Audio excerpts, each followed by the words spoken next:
Welcome to another episode of Tuesdays with Jakey. That's what it is called. I almost said another episode of the Get Your Rocks Off podcast, which I might as well mention that before Tuesdays with Jakey started back in 2012, 13, a little bit of 14, I had a podcast called Get Your Rocks Off, and it was an interview podcast where I interviewed a lot of different people.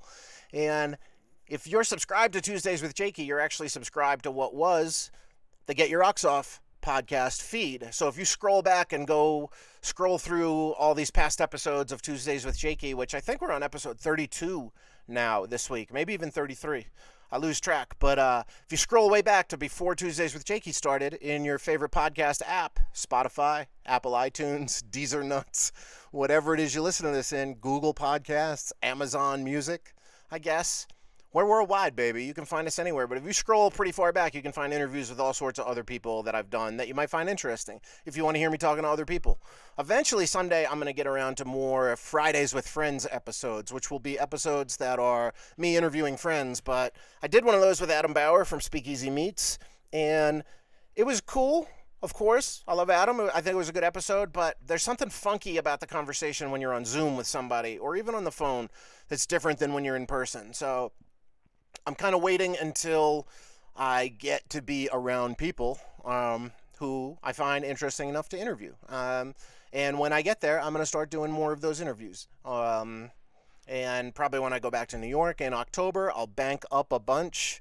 Get ready, Aaron Lazar. I'm coming for you, dog, even if I have to come to Staten Island. And I'm going to bank up a bunch of them and start putting them out. And I'm sure I'll find crazy characters here or up in Yellow Pine, Idaho, where I've been spending lots of time now. For a while, I thought McComb, Idaho, was my home away from home, and then it became my home. And now I've got another home away from home, and that is Yellow Pine, Idaho, where I've been going up to work as a bartender Thursday through Sunday. And I did a 40-hour shift this week. Did 8 hours on Thursday, 10 on Friday, 16 hours, open to close, 8 a.m. to midnight on Saturday, and then 6 more hours on Sunday, and then I rode my motorcycle back home, and it was pretty fucking rad. And I gotta say, I'm digging this. I was working down on that farm with Patsy and Dan, High Country Gardens, it was called. It totally feels like a weed dispensary, right, or a weed farm, but it wasn't. But I was working with them for a while, and kind of digging the work, but one of the things I realized after going up to Yellow Pine and doing work up there was the thing that I was missing was the sense of community and service. Like, I would hang out with Dan, Patsy would come over every now and then, Dan and then I would chat every now and then, and Dan is a character. Dan is fucking cool. He's 68 years old and has been in Idaho in his whole life, crazy fisherman, river guide, carpenter, and now farmer. And he's got all these contraptions around his place, things he invented himself and has pieced together. And it's a bit of a ramshackle operation. This cool, funky old couple, Patsy's 82, and her husband, I don't know, Dan, Danger Dan as I call him. Danger Dan is 68, and I finally, a couple weeks ago, I figured out who he was. And I was like, seems familiar. I gotta fucking, like, who's he remind me of? And then I realized he's like Doc Brown meets Tommy Chong. Nailed it, totally. Smokes weed out of a metal pipe, loves his Coors banquets, has all these crazy contraptions that he basically invents himself and builds out of spare parts and things he's got around the farm. Patsy complains a lot that it feels like a junkyard around there, but that's Dan's fucking workshop. That's his supply closet. That's where he gets the things that he makes these crazy contraptions with. And it works, man. They grow some incredible stuff up there and sell it at the farmer's market. And I have been honored to be by their side a bunch. But towards the end of my little time there, I was finding that every week I would go in on Tuesdays and Thursdays, and at first they had tons of things for me to do. And then I think I wiped out their to-do list. And I think I probably worked faster than they would have imagined, because I'm conscientious. When you tell me to do something, I go and do it. And then every time I was done doing it, I'd go find them. What's next? In the past few weeks, before I started working up in Yellow Pine, it turned into a thing where it was like, I'd be like, all right, what's next? And they would be like, let's see, what can you do next? And then that made me lose my luster for it a little, because I was like, what am I doing here? Like, if you don't have things for me to do, why am I here? I was kind of there in service to them in their farm, and I was enjoying not being the guy in charge of things. I was just like, hey man, I'm here. Like, you got me. 6 hours every Tuesday, 6 hours every Thursday. I'll do whatever you want, you know? And around the time I was starting to feel that way, I went up to Yellow Pine, ended up just rolling into town once, rolled through a second time. For those of you who might be new to this podcast, second time I went up there, I left my phone at home, just vibed all weekend, and each day I would go in to grab a little bite to eat. I was set up at a campsite, and I would go into the town of Yellow Pine, population 32 or 23, depending on who's counting.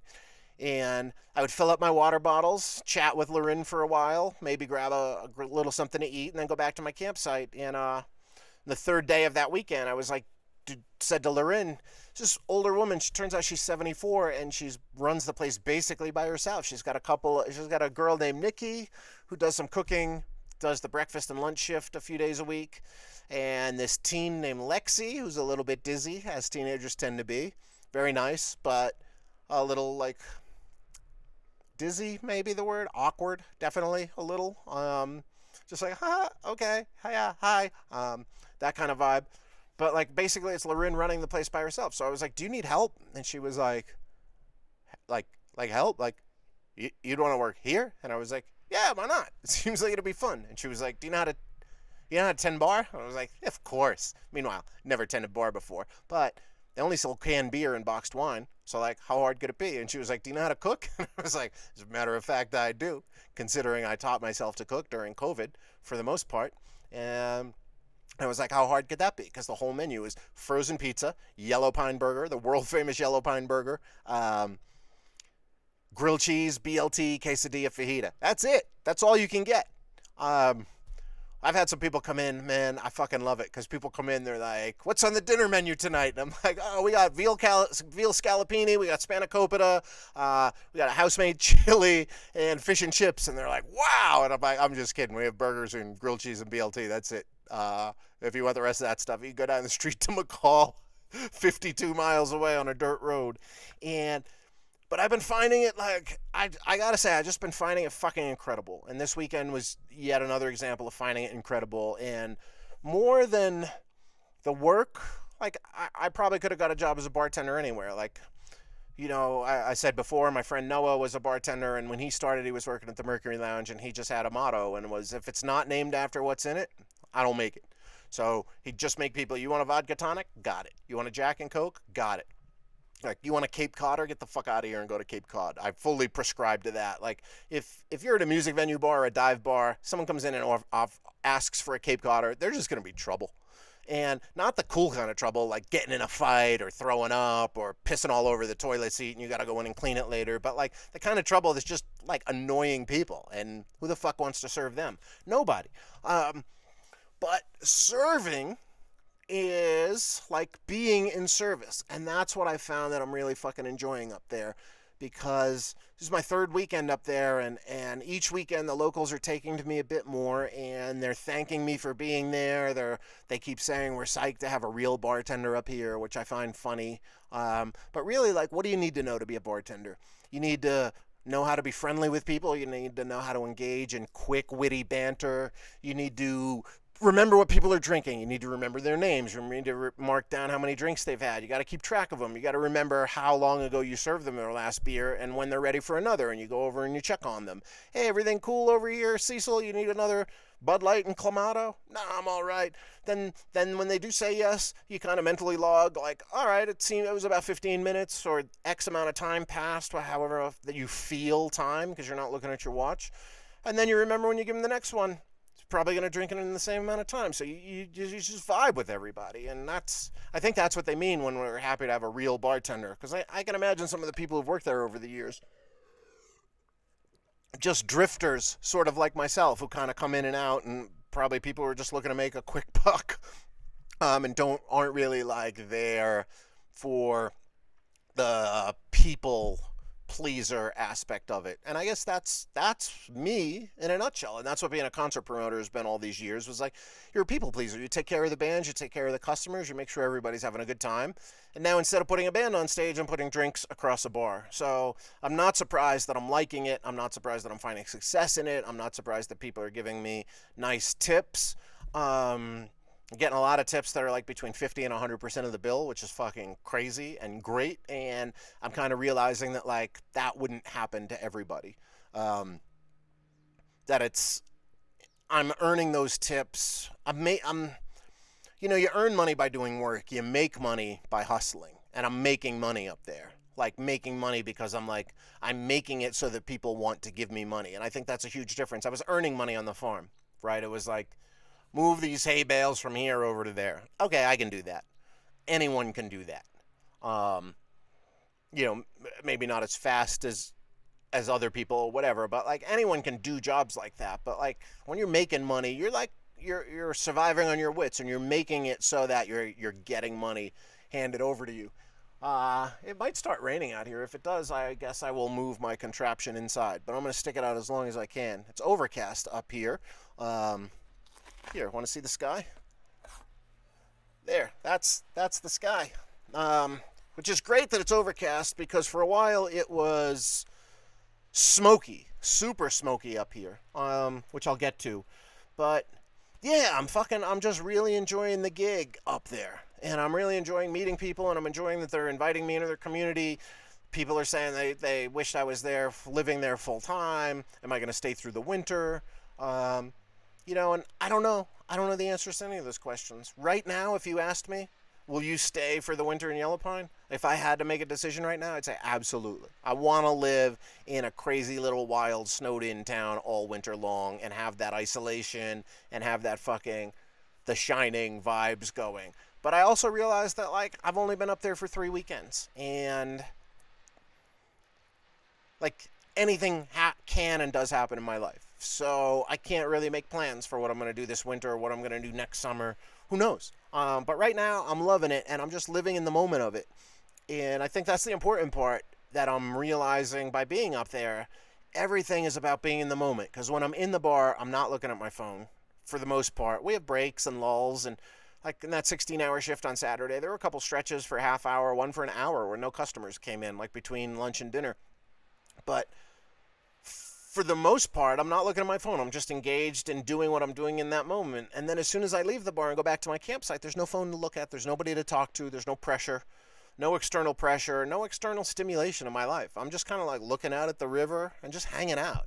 Reading a book is my only external stimulation when I'm not in the bar. And I love that. And I'm learning that it's about the now. And it's about, as Eckhart Tolle said, the power of now, which is a book I started this week, probably finish this coming week, and then talk about, I would guess, at length on this podcast, because I've been making a lot of notes about it. But there's really something to it to just be like, just do what you're doing. And like monotasking is another thing. I might have mentioned on here, I listened to a TED Talk. It was like one of those short 5-minute TED Talks about a guy was talking about the idea of monotasking. And all we do in culture nowadays, and we're taught to do, is multitask. While you're cooking, you can also be listening to a podcast or watching this movie, or while I've been painting, I've been watching movies. And it's like, you don't need to do any of that. Just do the thing you're doing, whatever that is. If you're just looking up at the stars, look up at the stars. You're looking at these beautiful pine trees, just look at them. Contemplate the nature of pine trees. How the fuck did these things evolve? And why are they pretty to us? Like, pine trees are gorgeous. Look, they're all around me right now. But like, are they objectively gorgeous? I don't know. They're kind of prickly. They drop brown spiky things on the ground that you got to clean up, that are good for nothing. You can't compost them. They just kind of make a mess of things. It's not beautiful like oak trees and maple trees with leaves that change color, but they are beautiful in their own way. And like everything on earth is beautiful, right? Says hippie Jake. But like just looking out at the Salmon River when I'm camping next to it is fucking beautiful. And like I go down in the river to take a bath and I'm stepping on all these small rocks, and there's a lot of blue and yellow and red rocks in there that create like a little bit of a rainbow. And for whatever reason, when they're under the water, they look really bright and yellow and red and blue. And then when I pull them out, they're much more muted colors. And I don't know why that is, but it's one of those things that's just beautiful about nature that I keep seeing and I keep loving. I just turned down the screen. If you're watching this on YouTube, you're seeing a video. I have this weird thing when I try to look at the camera so that if you're watching me, you're thinking I'm looking at you. but also I just see my face, and I don't like to look at my face while I'm talking. It's kind of bizarre. Much like I don't like to look at other people's faces while I'm talking, and don't Zoom, and I don't FaceTime whenever I can avoid it. Um, but yeah, I've been really fucking enjoying nature and enjoying the sunsets and enjoying the stars and like looking at the stars in the sky and contemplating. Something I've been saying a lot lately is like nothing really matters, and I realize that that's kind of a defeatist way of saying it. But what I've been meaning when I've been saying that is like nothing matters because everything matters is more of what it is. And like things that are going to happen, and you can't put too much stock in the future or in the past because it's just what's about happening in the present. And if you're having a relationship with a like a romantic relationship or a friendship, whatever it is, if you're ever in a relationship with a book you're reading, if you're having a relationship with food that you're putting in your mouth, if it's junk food, like just enjoy whatever it is you're doing right then. And it doesn't matter what happens because of it. Yeah, you might get fat if you eat junk food, but like, why are you going to think about getting fat from eating that junk food? Because it defeats the purpose of eating the junk food. Well, eating junk food is supposed to make you feel good in that moment. So enjoy that moment. And then tomorrow, enjoy eating a salad and say, I'm really enjoying this fucking salad that just grew out of the ground and it's nothing but vegetables, and like that's cool. And so like nothing matters outside of what it is in that moment is more what I mean when I say nothing matters. Like just enjoy everything for what it is while it's happening as much as you can. And I've said this in the past that like no amount of regret can change the past and no amount of worry can change the future. And there's someone told me the other day when we were talking about this that it's kind of like if you worry about something and it doesn't happen, it already happened because you were so worried about it. And if you're worried about it and it does happen, if it was something bad, then it happened twice because you put so much stock in it. You felt those emotions that are related to what it is that might happen, or like whatever happened in the past. Like I don't regret or dwell on the sexual abuse or physical abuse that I've was put through as a kid, or the abuse that I've put myself through, whether it was like abusing my body by doing dangerous things and getting injured, or abusing my body with drugs and alcohol and shitty food. Like I've been trying to let go of those regrets, because why am I going to make myself feel bad? Am I going to put myself back in that headspace of an older man fucking me against my will when I was a child? Like, what good is that going to do me? What good is it going to do me to relive that? There's something called generational trauma that I learned about when I was in treatment, and that's how people pass their trauma down from generation to generation. And I learned that that's a lot of what my mother did to me. My mother is physically abused by her father, and her brothers were, and she used to recount to me in vivid detail all the abuse that she suffered. Anytime I complained about anything, she would tell me, if you think you had it bad, how about when my father would come home and he would just hit me, and my mother would hide in the other room and cry while my father was beating me or beating my brothers. And like, she'd just go on and on and on in this graphic detail and cry, and she'd bring it all back to herself, and then she was laying that on me. I didn't realize that at the time. I don't think she realized it either. And that's actually one of the least things I'm bummed out about my upbringing. And it wasn't even really until I was in treatment that I learned that that was a thing. It was generational trauma. And if you've experienced trauma, you often will lay it on future generations. You'll lay it on your kids, either consciously or like verbally, like my mother would, and make me relive her trauma, or you're doing it subconsciously by the way you're treating other people. And I don't want to do any of that for myself, and I don't want to do that for my friends. And I think that's probably why I didn't talk about a lot of this stuff to my friends in the past, and why I'm probably, even on Toby's podcast and on this podcast, I'm not going to get into too much detail about what happened to me, because who's that going to serve? Like, that's not a cool story. I have plenty of cool stories. I'm not going to run out of cool stories anytime soon. So I'm not going to sit here and be like, this is exactly what it was like, and this is what color the room was like, and this is what it looked like in that movie theater where I used to get molested. Like, that's just, yeah, what, yeah, I'm not gonna do that.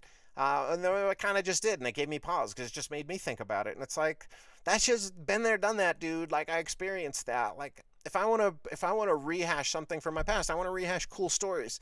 I want to rehash what it felt like that time I went to see Devo in Central Park, and right as the band finished, the skies opened up and I had to walk through Central Park in a fucking crazy storm. Or that time I went to a music festival in Chelmsford, England. Um, in 1997, I went to the V97 Music Festival, and I went there with my girlfriend at the time. We just showed up. We put our backpacks in a locker at Paddington Station in London and took the train out there, and then we just went to this music festival for 3 days, and we thought it was going to be 3 nights, and without any tent, without a blanket, without anything. We're like, just like, fuck it. And then on that third night, the Prodigy was headlining, and when they finished their set, like moments after they finished their set, the skies opened up, and it was one of the most torrential downpours ever. And I fucking loved that. And then Erin was like, what are we going to do? And I was like, I guess we're going to go find a fucking car or a tree to sleep under. And then we like walked out to the camping area to see what we could figure out. And there was a line of cars who were busting out that night because they were like, we're not going to camp in this fucking torrential downpour. And they were driving home, and we just walked down the line of cars. We're like, yo, anyone want to take us in? And this really nice couple took us back to their house, and they put our clothes in the dryer and gave us new clothes to wear and made us tea. And then they sent us off the next morning. They made us breakfast, and they sent us back to the train station. We went back to London and got our backpacks, and we're like, that was great. I mean, that's the kind of shit I want to relive if I'm thinking about past memories. I want to relive things that were good. And we all have those, right? No matter how much trauma you've endured, you got a lot of positive memories. And that's the shit you need to focus on. And that's the shit you should, talk about when you're with your friends. Or, the bad shit is for therapy. But the bad shit, you only need to recount that to make yourself figure out, like, why is it that I act this way? What are these self-destructive behaviors that I have in the now today that I wish I could shed? Where did they come from? And if you can understand where they came from, you can understand how to keep doing them. And it's not foolproof. Nothing's foolproof, right? Like, but that's why you should delve back into the bad memories. But otherwise, look at the good memories. I don't remember this couple's name, but I remember what they look like. I can see them right now. I can see the house they took us into. I can see the ride going from their house to the train station. They lived in that little village. And they took us in the little village of Chelmsford, and they took us back to the train station. And I was like, man, if there's anything I could ever do for you, I don't know. I think we traded phone numbers. We definitely traded addresses. And I remember they sent me a postcard at one point because I sent them. They were like, the only thing we want is, like, we would love a copy of A Clockwork Orange. This was before DVDs were a thing. So I sent them a copy on VHS because it was banned in England at that time. There was no eBay back then. And they were like, we can't get a copy of A Clockwork Orange. So as soon as I got back to New York, I went to a video store, bought Clockwork Orange, and mailed it to them with a nice letter. Probably put some other shit in there in the package. And then they sent me a postcard, and, like, never ran into them again. But that's neither here nor there, because I feel like if I did run into them one day, we'd still be friends. I don't know if I'd even recognize them, but you know what I'd recognize? I'd recognize their soul and their spirit and know that they were good people, and I'd be drawn to them. I'd like to think that's why people are drawn to me at the Yellow Pine Tavern. One of the things that I've been noticing up there is, like, I exaggerate my story a little bit when it comes to talking to customers. Like, everyone in Yellow Pine, I'm doing my best to not let them know anything about me. They know I lived in New York City for a long time, and they know I worked in the concert business. And when they ask what I did, I would just say, I was just doing production coordination, like just making sure things got where they were supposed to be at the right time, that the lights showed up, and that the band knew where to go, and that kind of stuff. And, one guy was like, any famous people? And I was like, yeah, some, Lady Gaga, but because that's someone I've actually worked with in the past few times, booked shows with her. But I was like, just everyone you could imagine, and he's like, you must have seen a lot of bands. And I was like, I've literally seen everyone. He's like, what are these people like? What's Bruce Springsteen like? And I was like, I couldn't tell you. Like, my job didn't really involve interacting with the artists. And I just leave it super vague because I don't want to be answering questions about my work. And I don't want anyone there to like me because they think that I have, like, some connection to music or rock and roll. I just want them to like me for who I am because I'm in service to them and their community, and I'm a good dude. But where I've really been having a lot of fun is with the tourists. And I love making up stories. I love it. I told Lorin the other day, the owner of the tavern, I was like, what my favorite thing about this job is, Lorin? She was like, what's that? I was like, just making up answers to questions people have. And she was like, yeah, I can tell. Because, like, there's this whole bunch of hats on the wall. And the second weekend I was in there, someone came in and they were like, "What's up with these hats on the wall?" And each one's got a piece of tape underneath it, and it says the name of the person whose hat it was. And Loren said, I said to Loren, "Hey, they want to know what's up with these hats on the wall," and so do I. And the guy's like, "Yeah, how does someone get to have a hat like that?" And she goes, "Well, first of all, you got to be dead." I was like, "That's great." And they're the hats of people who were customers at the bar for a long time, which is like, of course it is. That's pretty obvious, right? That's what it would be. But a couple people asked me that question this weekend, and one group, there was like 12 people at the table or something, and the dude was like, "What's up with these hats on the ceiling?" And I was like, "Oh, those are the hats of people that the original owner of this tavern shot over unpaid bar tabs. They would get in gunfights over the bar tabs, and they were like, 'Get out of here!' And I was like, 'I don't know, that's what I'm told, man.' And they didn't believe me. And it was like, of course they didn't, because that doesn't seem realistic. The bar was built in 1939. It wasn't 1852, right? You couldn't just be killing people over bar tabs back then. Though I'm sure, I wouldn't be surprised if it happened once. But then a little later, another crew asked me, and they were like, "Hey, what are all these hats?" And I was like, "Oh, those.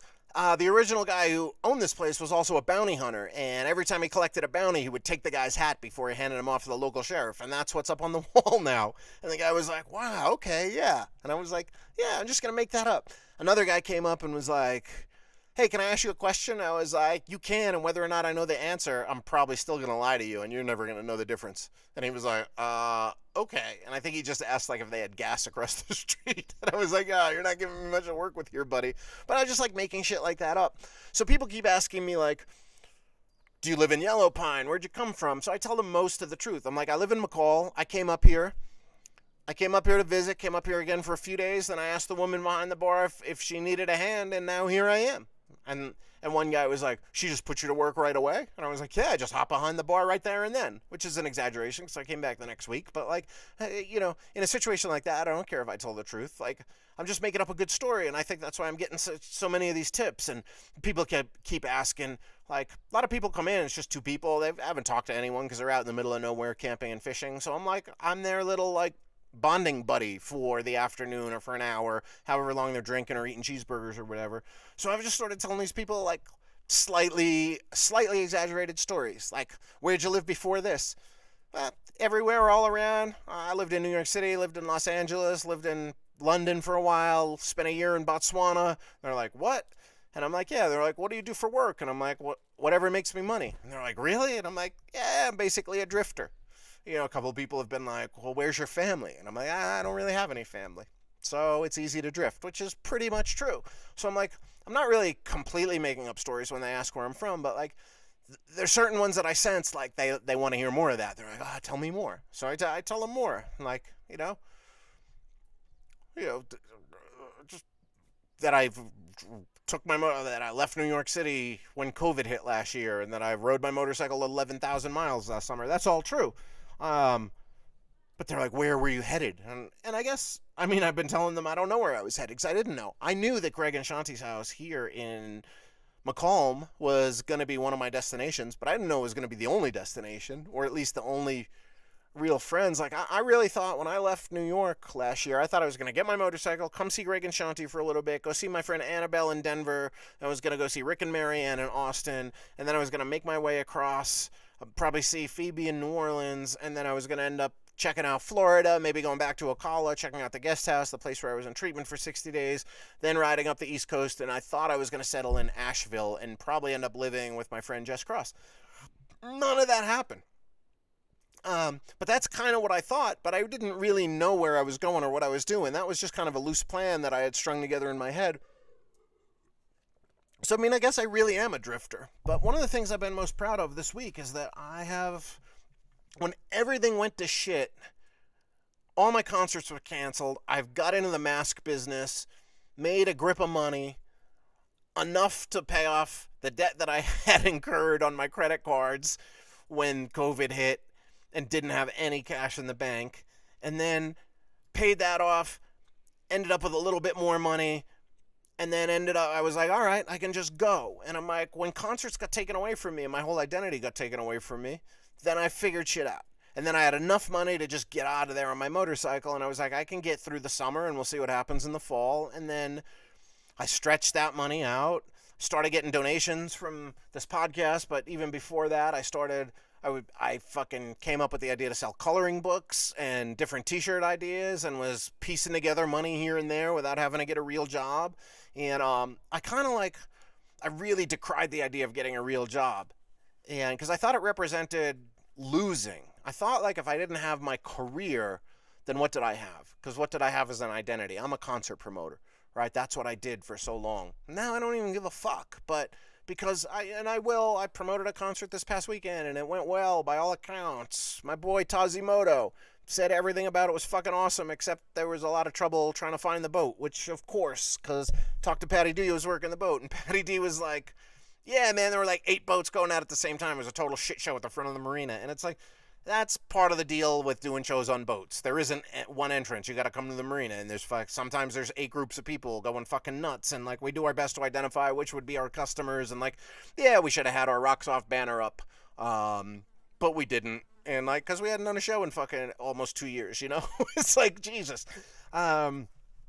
But like everything went well, and I don't even need to be there. That feels really good. That like Patty D and Buffalo Bill took care of it, and everybody had a good time, and the band had a really good time, and like that's what matters. Our customers had a really good time, and so I guess I still am a concert promoter, but I'm not like doing it and living it every day, and I don't know that I'm gonna book a lot of shows this year. But not booking many, and then like we'll come back with a bunch next year, I guess, probably. But I don't even know. I'm just gonna, because I'm living in the present. And the thing I was thinking about a lot up there in Yellow Pine is like I'm getting these crazy tips from people because the ones who are leaving me the craziest tips are the ones who have been most engaged with my story and asked me the most questions. And then, you know, because I'm answering mostly truthfully to those questions, leaving out key details. I don't want to tell people that I own my own business as a concert promoter because I just don't want anyone to know that about me because I just don't want it to be part of my identity. And I don't want Loren and people like that to overhear it. Wow, the rain's starting to come down. I don't want them to overhear it and then start asking me questions. But I'm just stoked that, like, I'm just telling people, yeah, man, I kind of live this life, this nomadic life, which I've been living for a lot longer than COVID, you know? Like I ended up 2012 is when I met that woman, Amy, who we had this like incredible romantic love affair for like 6 months. But when I met her, she had told me, she was like, when we realized it was starting to become serious, she was like, hey, just heads up, like I applied to be in the Peace Corps, and if I get accepted, I'm gonna get shipped off, and I'm gonna find out in the next few months. So if that happens, that's probably gonna be the end of this. And back then, I remember being like, well, let's just make the most of it for as long as it happens. And that's what we did. And then she ended up getting shipped off to Botswana, which, funny enough, I was with her when she got that news. And neither of us even knew where Botswana was. So we had to Google it. And then it was like, turns out it's in southern Africa, just above South Africa, next to Namibia, and Zambia. And what's that other one? It starts with a Z. I don't know. But she got shipped off to there, and then 3 months later, after her like basic training got done, they sent her to this little village, and they gave her a cell phone, and the village had cell phone service. So she texted me, and then she was like, you should come visit. Then I came for 6 weeks the first time, and turned my phone off when I was there, and just fucking fell into it. And then I ended up going back, and I spent close to a year there over the next 2.5 years or whatever while she was there until she got thrown out of the Peace Corps. And then I haven't been back to Botswana since then. But like when I came back from that, everything changed about my life, and I realized like that there's a whole world out there other than New York, and I want to see these things. And that's when I moved to London. And then I moved back to New York, and then I moved to Los Angeles and bought that motorcycle and was just stuck out there. And then I was riding my motorcycle everywhere. So I really have been living a vagabond life and just trying to. The whole time the job I've been doing was concert promoter, doing it mostly from afar. But I never imagined I'd find another way to make money. Although I kind of did. Like, I kind of knew, I suspected that no matter what happened in my life, I'd find a way to make money. But I didn't know until COVID hit. And now, it's like, yeah, you can always get a job. And that's what working on the farm felt like. It felt like I go to a job, I got to be there for these specific hours, and they're going to pay me a set amount of money based on how long I work. Whereas bartending, I'm making the money I make by making people want to give me tips.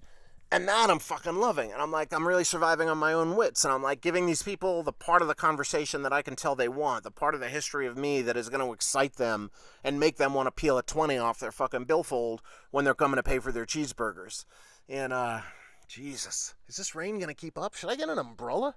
I don't have an umbrella. I've never owned an umbrella. I mean, I have.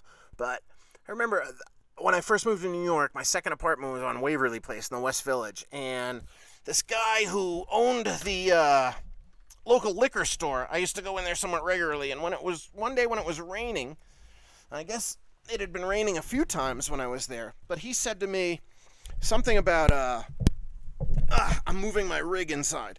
So I'm going to try to keep this podcast up while I'm doing it. But he said to me something along the lines of like, are you from Seattle? And I was like, why would you think I was from Seattle? And he was like, well, I went to Seattle.